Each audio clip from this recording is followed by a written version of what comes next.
Right, hello again. Okay, so Old Grandad was done. Very nice indeed, quite pleasant, surprised me. Barrel proof bourbon, so let's have another one. So I have got this one, which was one of the rather hefty selection that Andrew P. Butler donated to me. And I've not done one of his whiskies for quite a while because he only gave me a couple of Americans, I think, out of all of them. So this is Wild Turkey Rare Breed. Now there is a standard version Wild Turkey which you'll probably come across because Wild Turkey is a pretty big brand, particularly in the UK. I've noticed as well. It's Wild Turkey's kind of up there with Jack Daniels and Jim Beam. If you don't have Jack Daniels or Jim Beam on a bar, you'll have Wild Turkey as your bourbon. So, but Andrew gave me this one, so I'm going to go for this one because there was no guarantee that I'd get the standard Wild Turkey anyway. So thank you very much, Andrew. And this, the Wild Turkey distillery, there's a little bit of confusion here when I was doing the research because this is one of the things about not necessarily taking Wikipedia as gospel. Because I now have two different histories, not massively different, but there's a little kink in the history of the distillery, and I'm not 100% certain as to where it all fits in. So, Wild Turkey Distillery is in a place called Tyrone, which is near Lawrenceburg, Kentucky. And if you look at the Wikipedia page, it just says that the Rippey brothers built the distillery in the 1830s, basically. Now, the Rippey brothers there looks to be two types of Rippey brothers as well, which doesn't help.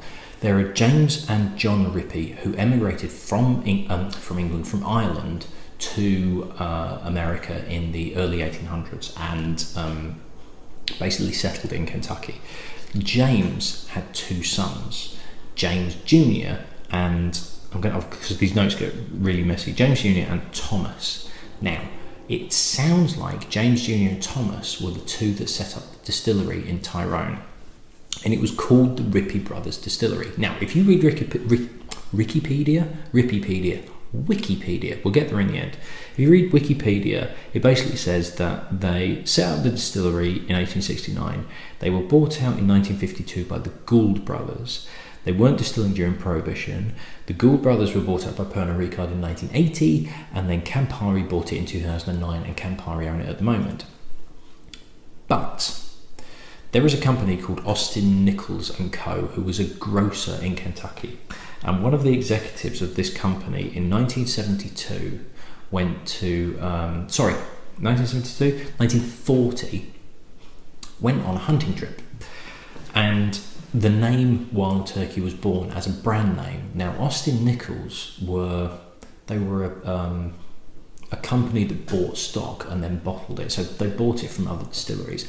So what I think is Austin Nichols & Co. came up with Wild Turkey and bought some stock from the Rippey brothers as well as other places under the Wild Turkey brand. Austin Nichols, they then bought the Rippey brothers distillery in 1972, which was then bought by Pernod Ricard in 1980, Campari in 2009, and it's about that 1972 time when it went from the Rippey Brothers distillery to the Wild Turkey distillery. You can actually get bottles of old Rippey. They're very, very hard to find because they're very old bottlings, but there is like an old Rippey brand in the early days of almost the handover from Rippey Brothers to Wild Turkey distillery. But this part of the Wild Turkey name and story, not referenced at all in Wikipedia. This was a completely different website that I found. So, that's the history behind Wild Turkey. The rare breed itself, now everything in the Wild Turkey range had a complete rebranding. I think it was last year. They all feature a drawing of a turkey from a famous wildlife artist called Julie Hodge. And this is what Wild Turkey rare breed looks like now. This is the new packaging. You're looking at 50 quid on Whiskey Exchange and Amazon. You're looking at about $35 to $40 a bottle in America. Now this particular one is 54.3%, but last year it changed to 56.4%. So they've upped the ABV on it as well. this is a combination of 6-year-old and 8-year-old and 12-year-old wild turkey whiskies. Now the master distiller there is Jimmy Russell. Now the Russell's rye, the Russell's Reserve rye that I had 5 days ago, which was absolutely amazing, is also from the Wild Turkey distillery. So, after trying that Russell's Reserve, I have absolute faith that he knows what he's doing, which is strange because Wild Turkey I've always associated with the Jim Beams and the Jack Daniels, in that it's a bit rough and ready and not really that good and a bit cheap and cheerful.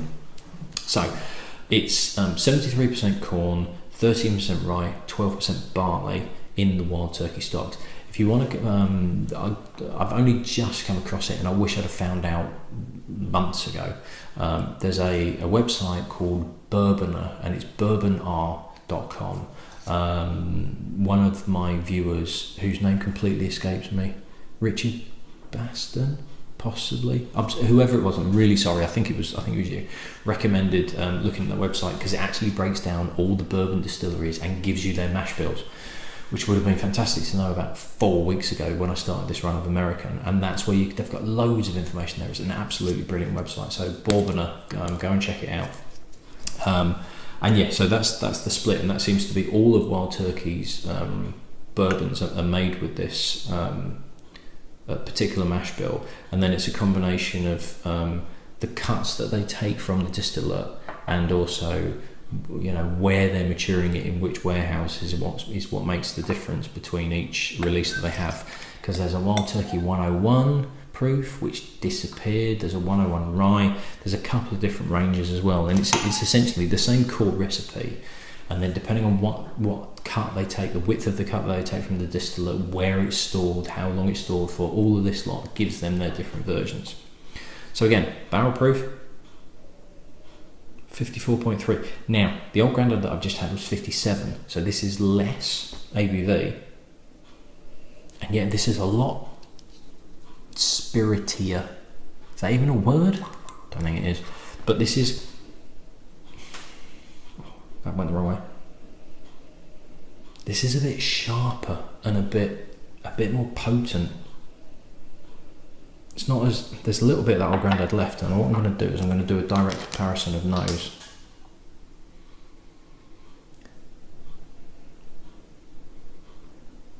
Yeah, the old Grandad has a bit more depth to the nose, whereas the turkey is just...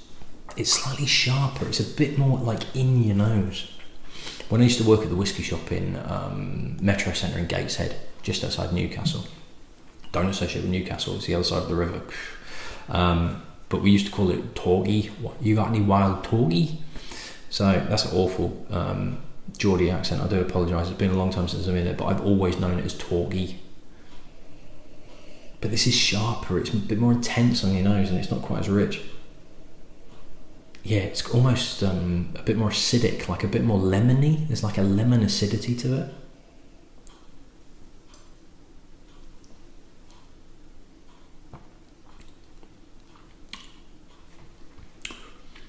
Good mouthfeel on the nose. Good mouthfeel on the nose. Good mouthfeel on the palate. What am I on about? It's still not quite as deep as the old Grandad, and it's more peppery. And this feels a bit more effervescent as well. It sort of tingles around your mouth. It's not quite as deep as the Grandad. It's not quite as rich. It's a little bit lighter, arguably a bit more easy drinking. And the heat is less at the heat that's there is less at the back of your throat. It more sits on your tongue and sort of fizzes.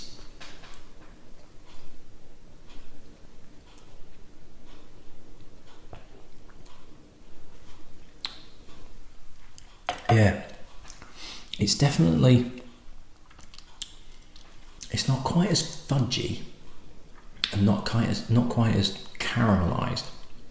I'm gonna have to put some water in this, because it is a weird fizzy effervescent.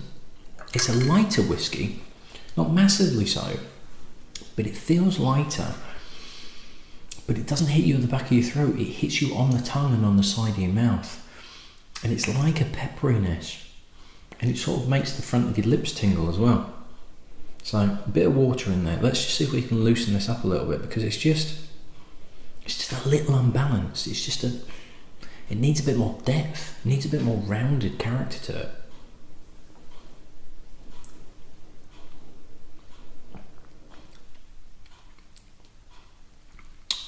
If anything, it's got fire, adding water to it. Yeah, it just needs a bit more of a softer character. It's not thin, but it's still quite fiery, having had water to it. And it's an odd fieriness. It's around your mouth. It's the inside of your mouth rather than the back of your throat with a warming sensation. This is kind of fighting my palate. It feels like I'm having to battle this a bit to enjoy it, to try and pick the flavours out. It's an odd one. It's not what I expected. This, actually, to be honest, this is what I expected the old grandad to taste like, and the old grandad to taste like the wild turkey. And I've definitely not swapped the bottles around, I swear. Yeah, this is it just needs a bit more depth. It just feels like there's a lot of younger whiskey in it, and it needs some more older to give it some maturity almost.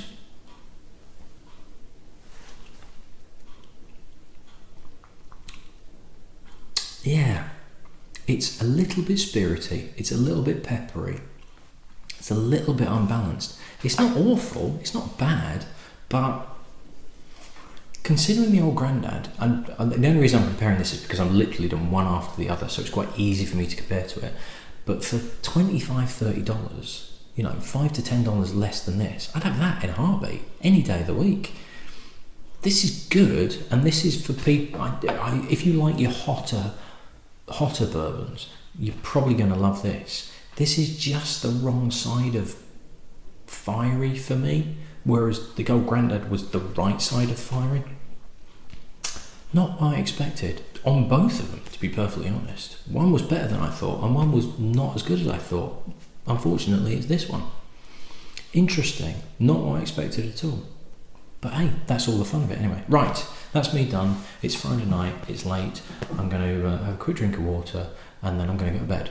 So I shall see you, I was about to say in the morning, but you're not staying over. You've got homes to go to. I'll see you in the next one. Cheers.